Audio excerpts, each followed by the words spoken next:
وعلى آل إبراهيم إنك حميد مجيد رب اشرح لي صدري ويسر لي أمري واحلل عقدة من لساني يفقهوا قولي أعوذ بالله السميع العليم من الشيطان الرجيم بسم الله الرحمن الرحيم وسارعوا إلى مغفرة من ربكم وجنة عرضها السماوات والأرض أعدت للمتقين الذين ينفقون في السراء والضراء والكاظمين الغيظ والعافين عن الناس والله يحب المحسنين۔ رمضان المبارک کا دوسرا خطبہ جمعۃ المبارک ہے۔ اللہ تعالیٰ نے توفیق بخشی ہے کہ ہم اس کے گھر میں بیٹھ کر خطبہ جمعہ کے لیے حاضر ہیں۔ رمضان المبارک کی آمد کا بنیادی مقصد یہی ہے کہ ہم جہنم سے بچ کے جنت میں داخل ہو جائیں۔ وہ ہمیشہ کی کامیابی جو اللہ نے ہمارے لیے جنت کی صورت میں تیار کی ہے، اللہ سبحانہ و تعالی ہمیں وہ جنت عطا فرما دے۔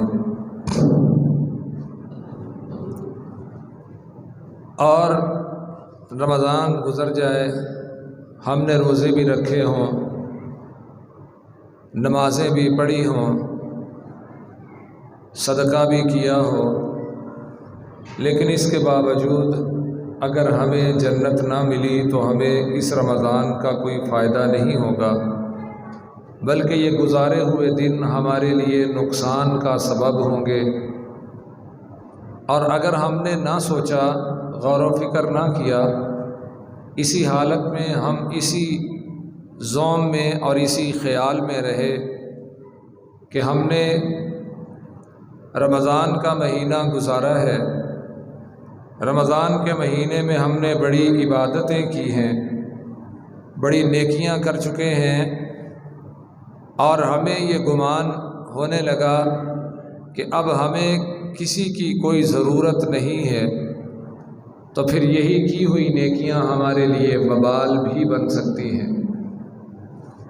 رمضان کا مہینہ اصل مقصد اس کا یہی ہے کہ اللہ جنت میں داخل فرمائے، جہنم سے نجات عطا فرمائے۔ قرآن کریم کی 2 آیات بینات میں نے آپ کے سامنے تلاوت کی ہیں۔ جنت کا راستہ ان آیات کو پڑھنے کے بعد بہت ہی واضح ہو جاتا ہے۔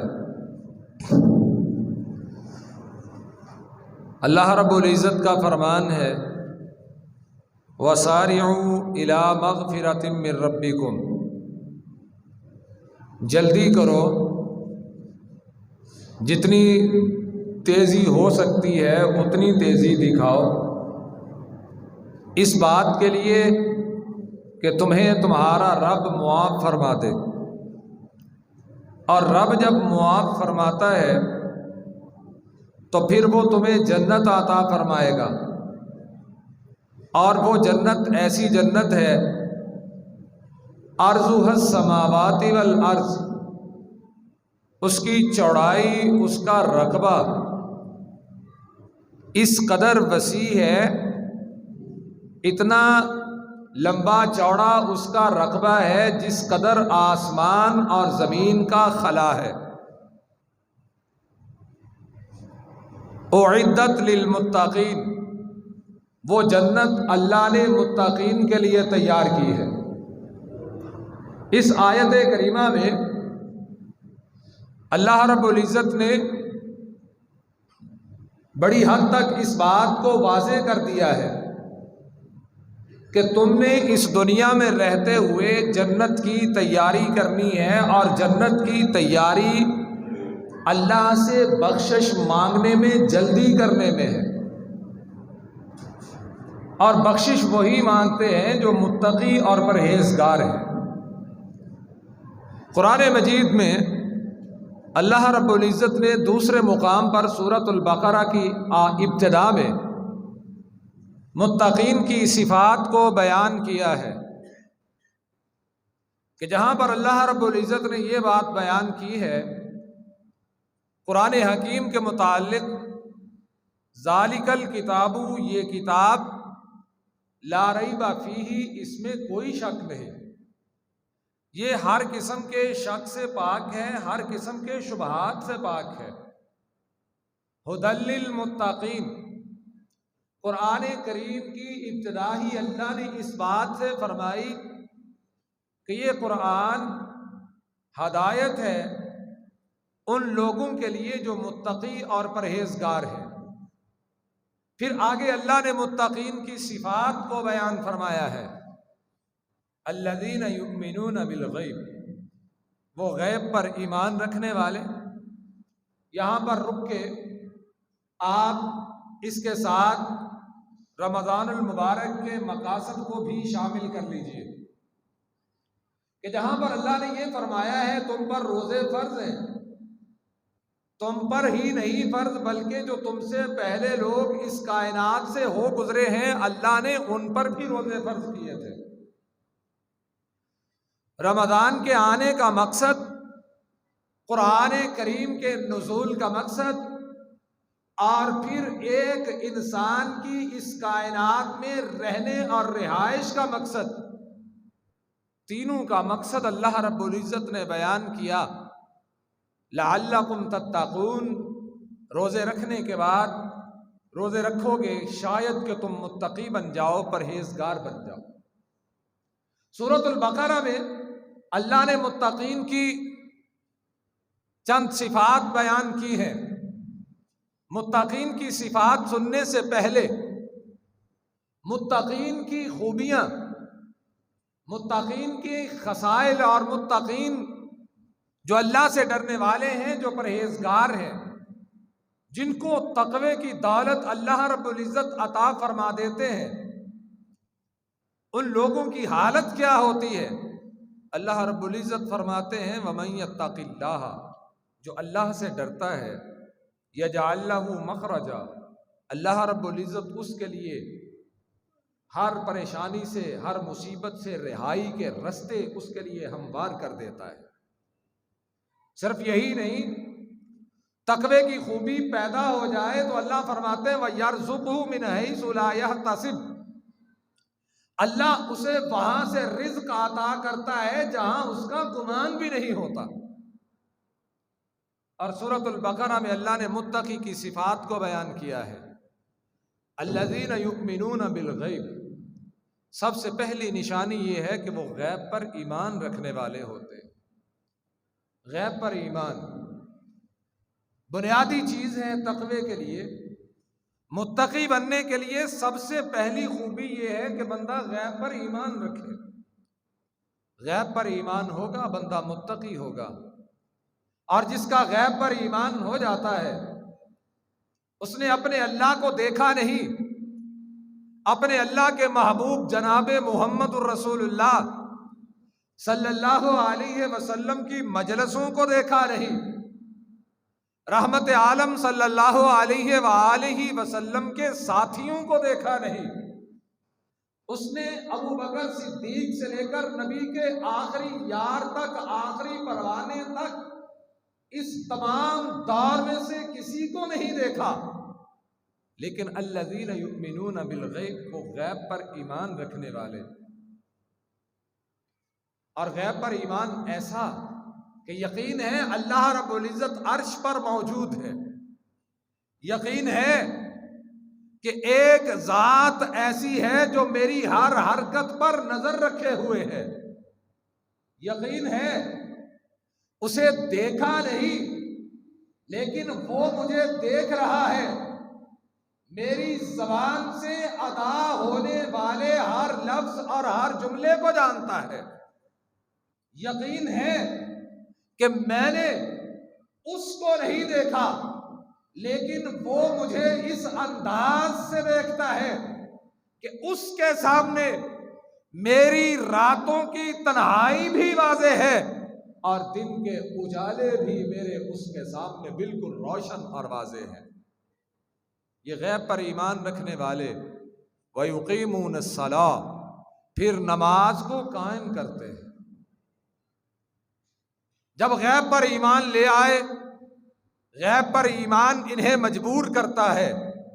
یہ متقین کی صفات ہیں، یہ تقوی والوں کی صفات ہیں، یہ ان کی صفات ہیں جن کے متعلق اللہ رب العزت فرماتے ہیں وَسِيقَ الَّذِينَ اتَّقَوْا رَبَّهُمْ إِلَى الْجَنَّةِ زُمَرًا، کہ متقی قیامت کا دن ہوگا، اللہ ان کو گروہ در گروہ جنت کا داخلہ نصیب فرمائے گا۔ آج لوگوں کا خیال یہ ہو چکا ہے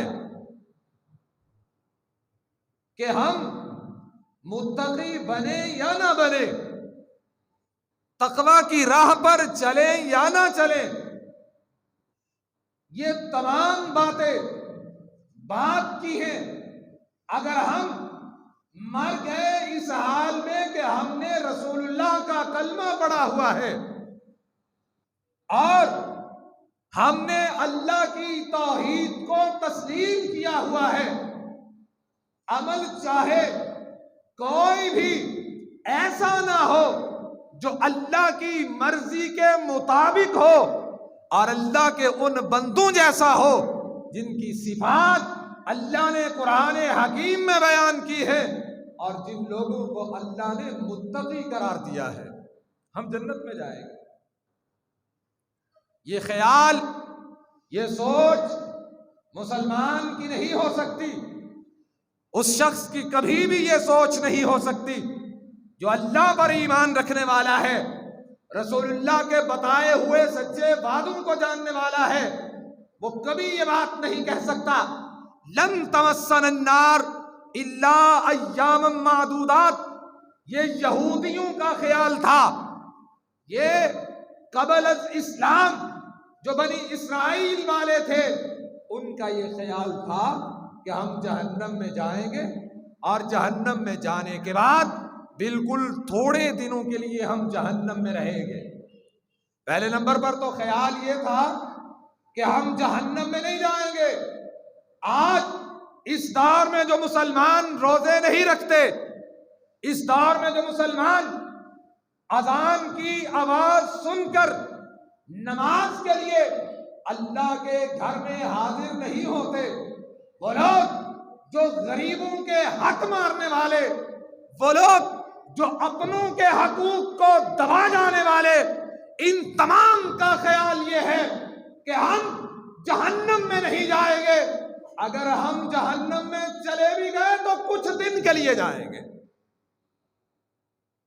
اللہ نے فرمایا ہے کہ یہ تو یہودیوں کا خیال تھا، بنی اسرائیل والوں کا خیال تھا کہ ہم نحن ابناء اللہ و احباؤہ، ہم اللہ کے بیٹے ہیں، ہم اللہ کے پیارے ہیں، اس دین کو ماننے والے ہیں جو دین اللہ کو پیارا ہے۔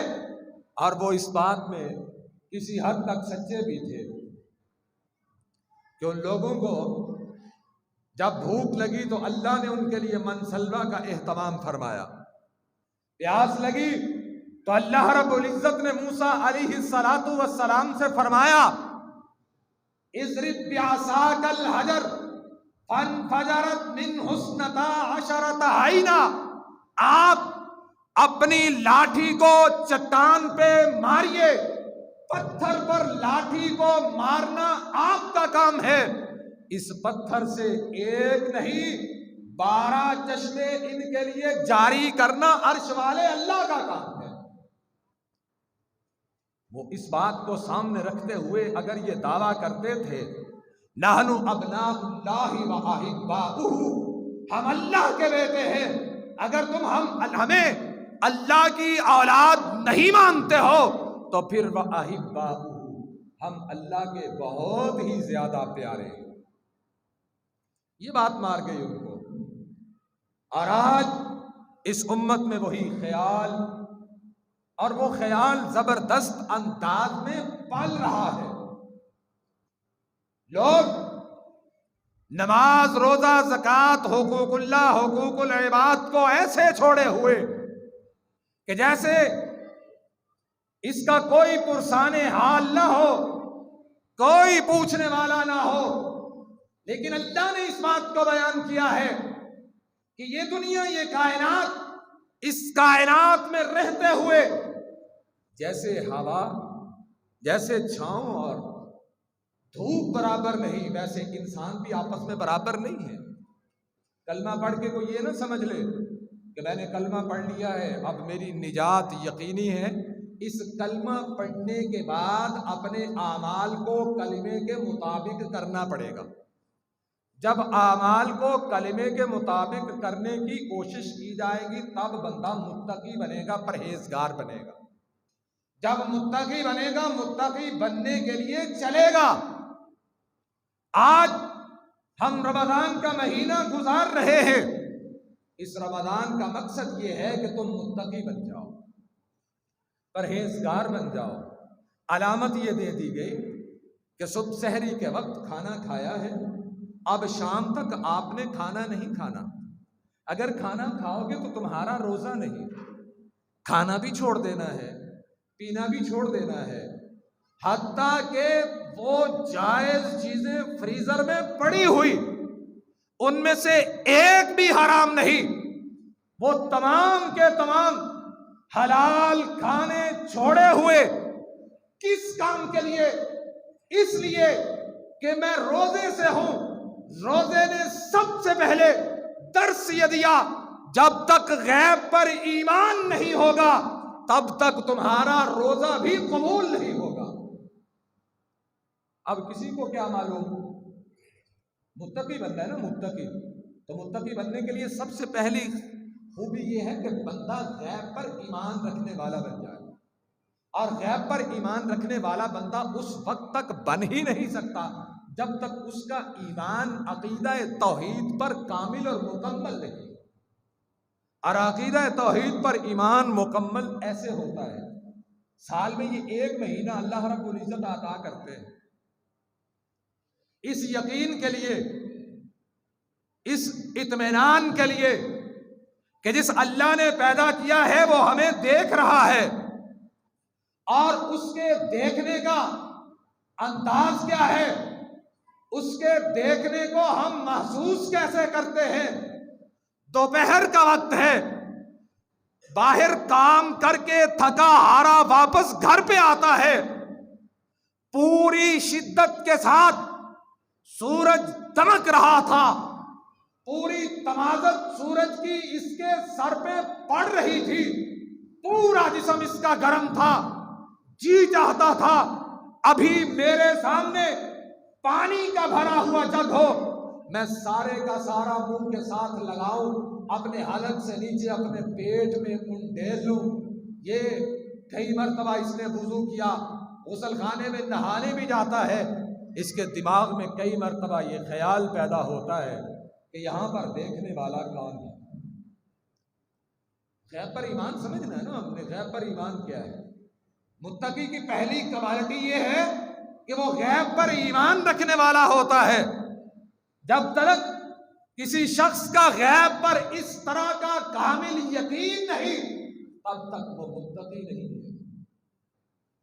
روزے کی حالت میں پانی نہیں پیا، پانی چھوڑ دیا، اب روزہ رکھا ہوا ہے، روزے کے ساتھ چاند دیگر حدود بھی لگا دی گئی کہ تیری اہلیہ تیرے لیے حلال تھی، تو جس وقت چاہتا اس کے ساتھ مجامعت کرتا، مباشرت کرتا، تیری اس کے ساتھ مباشرت تیرے لیے نیکی ہوتی، تیری اس کے ساتھ مباشرت تیرے لیے صدقہ ہوتی۔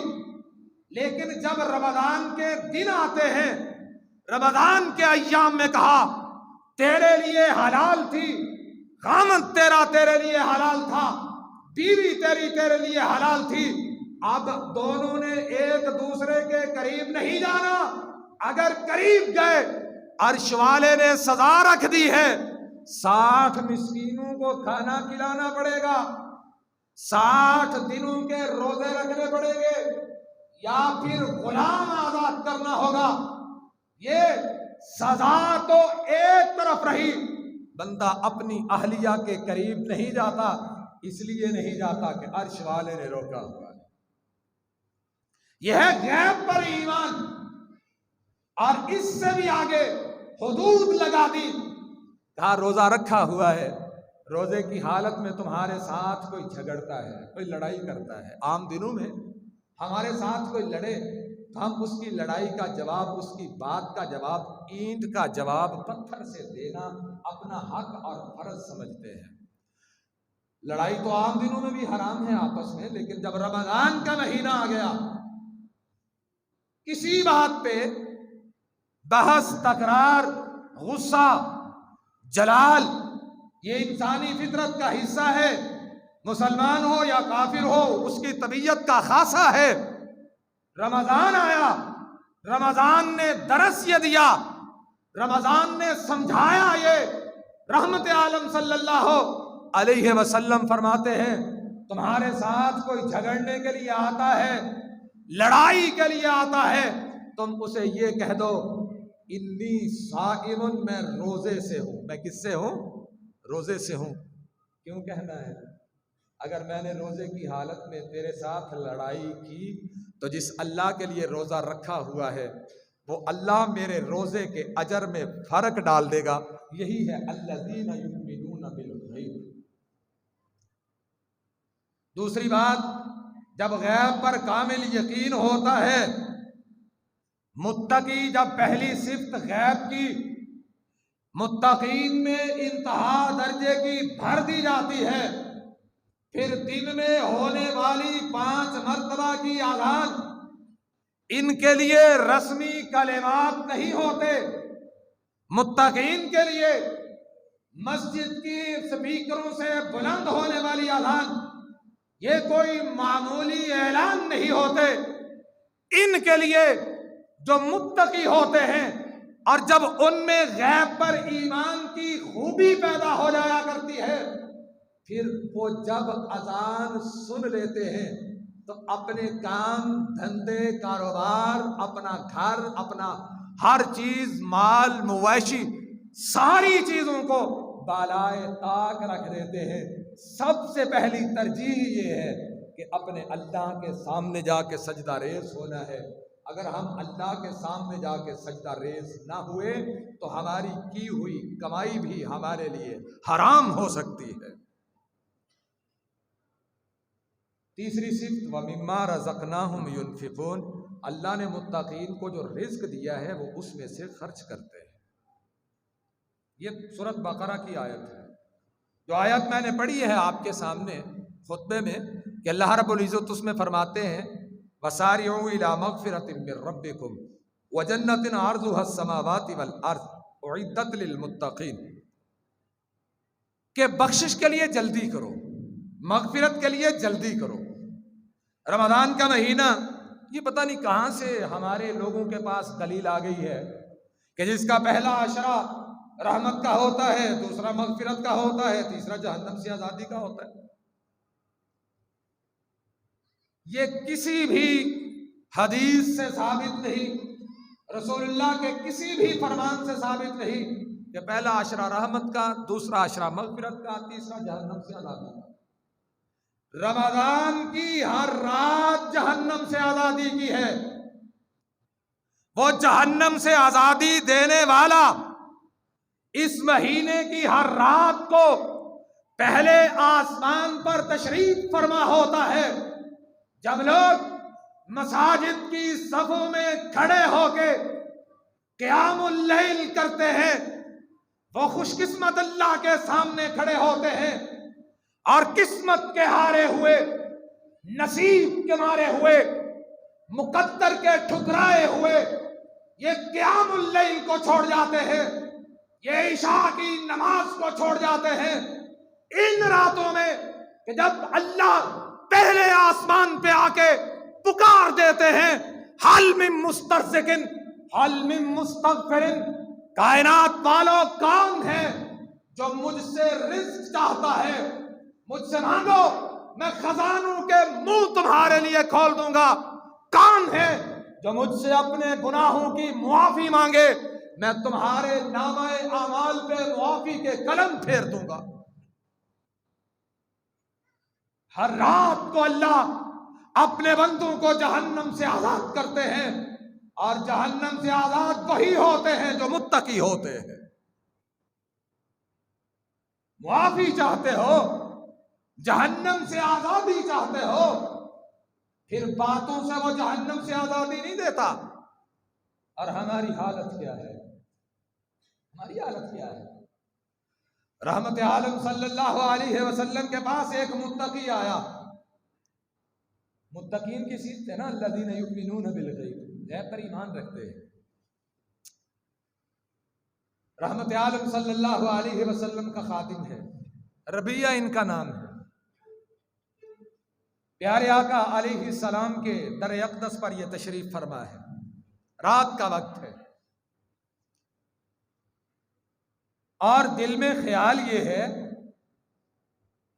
کہ رات کے کسی بھی پہر آقا کی آنکھ کھلے، آپ بیدار ہوں اور اپنا باب رحمت کھولیں، سامنے مجھے پائیں اور مجھے حکم فرمائے، میں آپ کی خدمت کے لیے کھینچا چلا آؤں۔ رسول اللہ صلی اللہ علیہ وسلم، رات کا وقت ہے، آپ بیدار ہوئے، دروازے پہ آئے، دروازے کے باہر دیکھا ربیہ کھڑا ہے، ہاتھ میں پانی کا برتن لیے ہوئے رسول اللہ صلی اللہ علیہ وسلم کی خدمت میں پیش ہوتے ہیں۔ رحمت عالم صلی اللہ علیہ وسلم نے رات کے اس وقت میں وضو فرمایا، حاجت ضروریہ سے فارغ ہوئے اور تشریف لائے۔ وضو کرنے کے بعد رحمت جوش میں آتی ہے، کہا ربیہ سوال کرو، مانگو، کیا مانگتے ہو؟ مانگو، کیا مانگتے ہو؟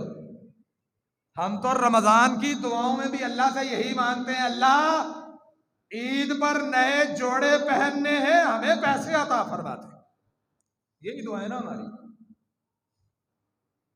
ربیہ مانگ، کیا مانگتا ہے؟ سوال کر، کیا چاہتا ہے؟ جی چاہتا ہے، تو نے خدمت کی ہے، راضی کر دیا ہے، اب تو جو مانگے گا میں اللہ سے لے کر دوں گا۔ اب ربیہ کے لیے یہ بات بڑی حیرانی کی تھی، کہنے لگے اللہ کے محبوب سچی بات ہے، جو مانگوں گا ملے گا؟ بعض روایات میں ہے ربیہ نے کہا آقا آپ نے آفر بہت بڑی کر دی ہے، ربیہ مانگو، کیا مانگتے ہو؟ سوال کرو، کیا سوال کرتے ہو؟ آقا مجھے وقت چاہیے، مجھے وقت چاہیے۔ یا ربیہ تمہارے پاس وقت ہے، سوچ لو کیا مانگتے ہو۔ وقت گزرا، وہ وعدے کے سچے محبوب نے بلایا، کہا ربیہ یاد ہے کہ بھول گئے ہو؟ کہا کا یاد ہے، تائید چاہتا ہوں کہ آپ نے جو بات کی ہے جیسے کی ہے ویسا ہی صلہ ملے گا؟ کہا ہاں، جو مانگتے ہو عرش والا عطا فرمائے گا۔ اب غیب پر ایمان کی انتہا دیکھیے۔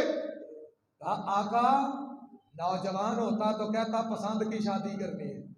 آج ایک سکول میں میرا دوست ہے، مجھے کہنے لگا قاری صاحب مجھے بتائیں، مجھے لڑکی پسند بہت ہے۔ میں نے کہا اچھی بات ہے، ہم چاہتے ہیں ہم شادی کر لیں، رشتہ بھی ہو چکا ہے۔ میں نے کہا بہت اچھی بات ہے، حلال طریقے سے شادی ہونی چاہیے، اس میں کون سی ممانعت ہے؟ پسند کی شادی اگر کوئی تمہارا بیٹا کہتا کرنی ہے تو روکتے کیوں ہو؟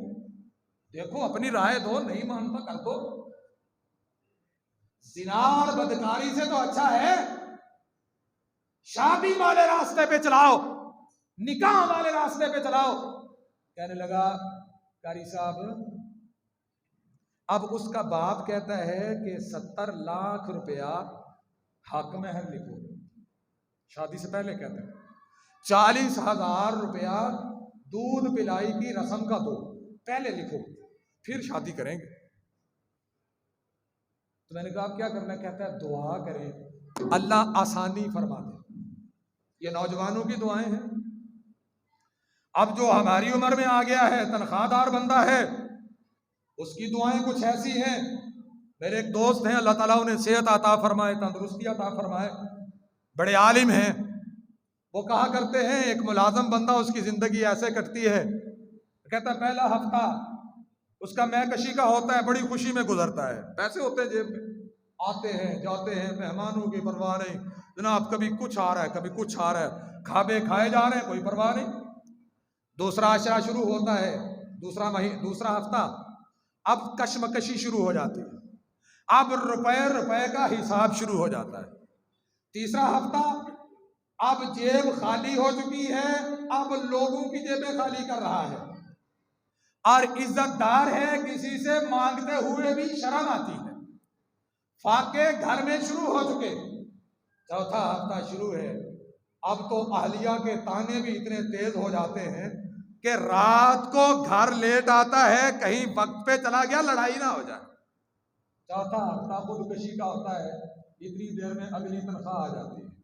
یہ تنخواہ دار بندے کی کیفیت۔ ذمہ دار ہیں، ان کی بھی کیفیت کچھ ایسی ہے۔ ہر بندہ اپنی ضروریات رکھتا ہے اور اپنی دعائیں اپنے پاس رکھتا ہے، اور یہ وہ دور ہے کہ رحمت عالم صلی اللہ علیہ وسلم کے پاس پڑھنے والے، صفا کے چبوترے پر بیٹھنے والے کہتے ہیں ہمارے پاس پہننے کو لباس پورے نہ ہوا کرتے تھے، آج ہماری الماریوں میں پورے ہفتے کے 7 سوٹ استری کر کے لٹکے ہوتے ہیں، پھر بھی ہم اللہ کی ناشکری کرتے ہیں۔ اللہ نے ہمیں دیا کیا ہے؟ یہ حالات تھے۔ ربیہ اب غیب پر ایمان پکا ہے۔ جب غیب پر ایمان ہوتا ہے تو پھر منزل دنیا کے خزانوں پہ نہیں ہوتی، اس وقت منزل پھر جنت میں ہوا کرتی ہے۔ کہا ربیہ مانگو، کیا مانگتے ہو؟ کہا آقا میں جنت میں تمہارا ساتھ مانگتا ہوں۔ کیا مانگتا ہوں؟ جنت میں تمہارا ساتھ مانگتا ہوں۔ کہا ربیہ پھر اس طرح کیا کرو، کثرت سے نوافل ادا کرنا تمہارا کام ہے، جنت میں میرا ساتھ ادا کرنا عرش والے اللہ کا کام ہے۔ کون سا کام کہا؟ کثرت کے ساتھ۔ اب اپنی دیانتداری کے ساتھ ہم سارے سوچیں، ہم میں سے کتنے ہیں کہ جو رمضان کی ان گزرتی راتوں میں رات کو 11 رکعت نفل ہی پڑھ لیتے ہیں؟ یہ جمعہ ہے نا، جمعے کی نماز ابھی دیکھ لیجئے گا، باہر کھڑے ہو جائیے، اگر میری بات غلط ہو آ کے بات کیجئے، کسی مسجد میں چلے جائیے، بلا تفریق کے مسلک، بلا تفریق کے مذہب، یہ کام وہ کام ہے جس کے گھر میں قرآن پڑا ہوا ہے۔ قرآن میں پہلی بات یہ لکھی ہوئی الذین یؤمنون بالغیب، متقی وہ ہیں جو غیب پر ایمان رکھنے والے ہیں، اور غیب پر ایمان ان کا تھا جنہوں نے کہا آقا ہم جنت میں تیرا ساتھ چاہتے ہیں۔ آقا نے کہا تھا پھر زندگی میں کبھی نوافل نہ چھوڑنا، فرض تو پڑھتے رہو گے، وہ فرض ہے، ان کی پوچھ ہے، لیکن ساتھ جب نوافل ادا کرو گے اللہ جنت میں میرا ساتھ عطا فرمائے گا۔ ہماری حالت کیا ہے؟ جمعے دی سلام پھیرتی ہے، مولوی صاحب دعا کر کے تے ہاتھ منہ تے اسی مسجد چبا اساں پڑھ لیں۔ رات کو دیکھ لیجئے گا، تراویح قیام اللیل، بہاریں لگی ہوئی تھی، پہلا دن آیا رمضان کا، ایسے محسوس ہوا جیسے سارا علاقہ مسلمان ہو چکا ہے۔ دوسرا دن تھا، پھر بھی روٹین وہی، بڑی خوشی مولویوں کو کہ ہماری مسجد آباد ہے، اب سارا علاقہ مسلمان ہو چکا ہے۔ تیسرا دن آیا، پھر کسی نے کان میں پھونک ماری کہ رسول اللہ صلی اللہ علیہ وسلم نے 3 دن قیام اللیل کروایا. سنیے، کائنات کے امام نے 1 دن بھی قیام نہیں تھا کروایا. گل سمجھ آئی کوئی نہیں؟ اللہ نے نبی نے 1 دن بھی قیام نہیں کروایا زندگی چ. پھر جماعت کیسے ہوئی؟ رحمت کائنات مسجد میں کھڑے تھے، ایک آیا پیچھے کھڑا ہو گیا، دوسرا آیا پیچھے کھڑا ہو گیا، تیسرا آیا کھڑا ہو گیا. دیکھتے ہی دیکھتے وہ نبوی مسجد جو تھی، میرے آقا کی جائے مصلی جو تھی، دیکھتے ہی دیکھتے رحمت عالم کے پروانوں کے ساتھ کھچا کھچ بھر چکی تھی. پہلا دن بھی ایسے ہی گزر گیا، دوسرا دن بھی ایسے ہی گزر گیا، تیسرا دن ہوا تو آپ تشریف نہ لائے.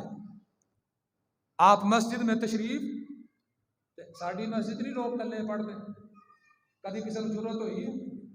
اتنے تے امام پہلے دن وہ پیچھے 100 بندہ ہوتا ہے، جدن آخری دن ہوتا نا 28 روزہ، وہ جی دعاواں کرتے انہیں. ساڑی تے حالت ہے وے کیوں کسے پینڈ چ نا کو لوگ چن پہ ویندے سن تے مراسی کوٹھے تے چڑھ کے دعا پیا کرے، آکھے مالکا سونیا تو مالک ہے، تو شہنشاہ ہے، تو بادشاہ ہے. میں سنیا ہے تیریاں قدرتاں چل دیاں نے، تیریاں حکمتاں چل دیاں نے، تیرا ہر ایک تے حکم چلدا ہے. سونیا اج حکم چلا ہاں ذرا کو رمضان دے چن دے نال ہی شوال دا بہا چھڑ دو، ایویں مہینے پورے تے روزے دا بہا پاؤنا. بات سمجھ آئی کہ نہیں؟ متقی بننا ہے، اور رمضان آئے گزر جائے، ہماری طبیعتوں پر رمضان کا اثر نظر آنا چاہیے. اثر کیا ہوتا ہے؟ پورے 10 دن مسجد اعتکاف کیتا ہوتا ہے، پورے 10 دن مسجد اعتکاف کیا ہوتا ہے، اور جس دن 10 دن پورے ہوتے ہیں سب سے پہلی بریک جو ہے نا معتکف نوجوان کی، وہ فیصل آباد کی مارکیٹ میں جا کے ہوتی ہے. الذین یؤمنون بالغیب کہاں گیا؟ متقی کہاں گئے؟ اللہ اکبر. رہ گئی رسم اذاں مگر روح بلالی نہ رہی. رہ گئی رسم اذاں مگر روح بلالی نہ رہی. اذان تو ہے لیکن آج مساجد میں بلند ہوتی اس